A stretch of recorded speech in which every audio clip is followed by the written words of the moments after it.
पाकिस्तान में मशीन लगाकर कपड़े धो रही होंगी, सिर्फ इस वजह से कि कोई मेरे काम में कीड़े ना निकाल सके। मैं कोई भी काम करती ही नहीं। ये कोक स्टूडियो के साथ एक 7 अप स्टूडियो भी बनना चाहिए, जहाँ उनके गाने हजम किए जा सके। पढ़ते पढ़ते पता ही नहीं चलता कि कैसे हाथ में मोबाइल आ जाता है। आजकल रोते हुए बच्चे को मोबाइल ऐसे थमा दिया जाता है जैसे इमरजेंसी वार्ड में मरीज को ऑक्सीजन की जरूरत हो। ईमेल जितनी मर्जी तरक्की कर ले, खबर पहुंचाने का तेज तरीन जरिया आज भी फीमेल ही है। एक वक्त था जब औरतें पानी लेने के लिए कुएं पर जाती थी, और अब मर्द पानी लेने फिल्टर प्लांट पे जाते हैं। इसे कहते हैं मकाफाते अमल। सुना है मर्द शादी के बाद भी तालिब इल्म ही रहता है। बीवी को लगता है माँ सिखा रही है, और माँ को लगता है बीवी पढ़ा रही है। सो के थक गई हूँ, अब सोच रही हूँ थोड़ा आराम कर लूँ।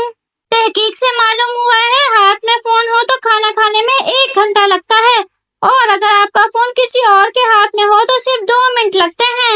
बहन भाई को कौमी मजाक, तुम हमारी सगी बहन नहीं हो, हमने तुमको कचरे के डब्बे से उठाया है। मौत आ जाए गाले पर जब चाय का कप हाथ में हो तो छींक ना आए।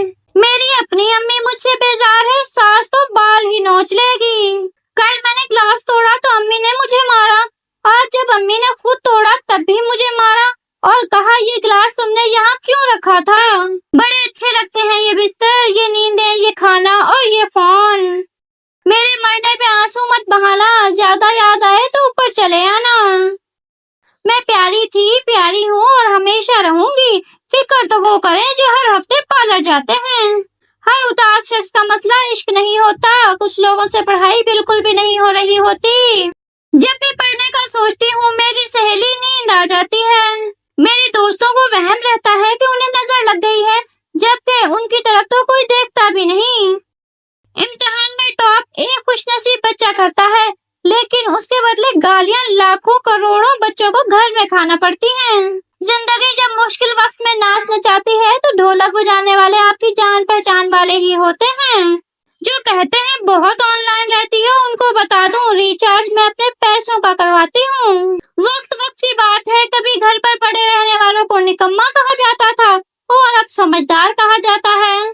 टफ पेपर बनाकर स्ट्रिक्ट चेकिंग करके 3 नंबर से बच्चों को फेल करके सजदों में अपनी खुशियाँ कैसे मांग लेते हैं ये टीचर। रिश्ता होने ही वाला था कि अम्मी जान ने कह दिया हमारी लड़की बहुत शरीफ है।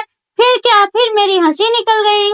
एक तो मेरे अब्बू की बेगम आजकल बहुत तंग है मुझसे। आखिरी उम्मीद उसी वक्त दम तोड़ गई जब मेहमान ने आखिरी बिस्किट की तरफ हाथ बढ़ाया था। पूरे पाकिस्तान में कोई भी इतनी ईमानदारी के साथ अपना काम नहीं कर रहा सिवाय उस बेगैरत के जो बिजली ऑन ऑफ करता है। पाकिस्तानियों को एक बार फिर से बत्ती चली गई बत्ती आ गई वाला मौसम मुबारक हो। जो जैसा होता है उसे दूसरे भी वैसे ही लगते हैं, इसलिए मेरी तहकीक के मुताबिक आप सब बहुत अच्छे, शरीफ और मासूम हैं। हेलो दुखी लोगों, जिनकी कोई नहीं सुनता वो मुझे सुना दें, क्योंकि मेरी भी कोई नहीं सुनता। दुश्वार और लंबे रास्ते भी आसान हो जाते हैं जब कुत्ता पीछे लग जाता है। जब मैं उदास होती हूँ तो गाना गाती हूँ, फिर मुझे तसल्ली हो जाती है कि मेरी आवाज तो मेरे मसाइल से ज्यादा खराब है। कौन कौन स्कूल के बेंच पर कान रखकर ढोलकी बजाता था, सच सच बताना कमेंट्स बॉक्स में। अल्लाह की नेमत होते हैं वो मेहमान जो सारे बिस्किट और समोसे नहीं खाकर जाते। कुछ लोगों की सोच और बातें सुनकर उनसे पूछने का दिल करता है कि भाड़ में खुद जाओगे या ड्रॉप करके आए। सास और दामाद उर्दू के 2 ऐसे अल्फाज हैं जो उल्टे भी पढ़े तो वो सास और दामाद ही रहते हैं। मजाल है जो जरा बराबर फर्क आता हो। सोच रही हूँ घर का नाम भी यूनिवर्सिटी रख दूं, क्योंकि यहाँ भी सिर्फ लेक्चर ही मिलते हैं। ये वो दौर है कि जब इंसान गिरे तो हंसी और मोबाइल गिरे तो जान निकलती है।